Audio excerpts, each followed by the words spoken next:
Hai, Assalamualaikum dan salam sejahtera.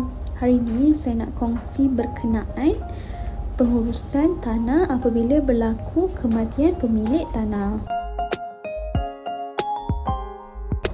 Okey, apabila berlaku kematian pemilik tanah berdaftar, maka yang pertama waris-waris perlu melantik pentadbir bagi menguruskan hartanah tersebut. Pelantikan pentadbir ni boleh dibuat dalam kalangan ahli waris. Kemudian pentadbir tersebut boleh pergi ke pejabat tanah bahagian pusaka kecil jika tanah yang dimiliki si mati kurang daripada 2 juta. Okey. Tapi kalau tanah yang dimiliki si mati lebih daripada 2 juta, maka urusannya adalah di Mahkamah Tinggi.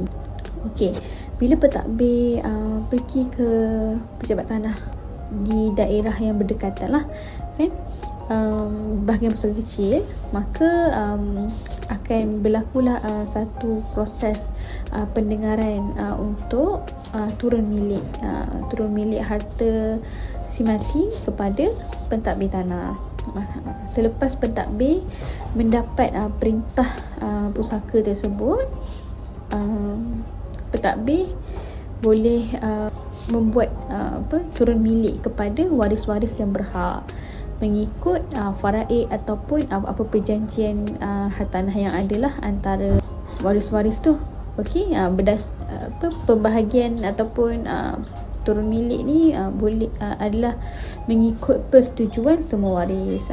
Kalau nak ikut faraid, kena sertakan sekali perintah faraid. Kalau tak nak ikut faraid, perlu adalah perjanjian, persetujuan ke apa-apa yang untuk membuktikan adanya persetujuan bersama semua waris tu untuk turun milik dilakukan.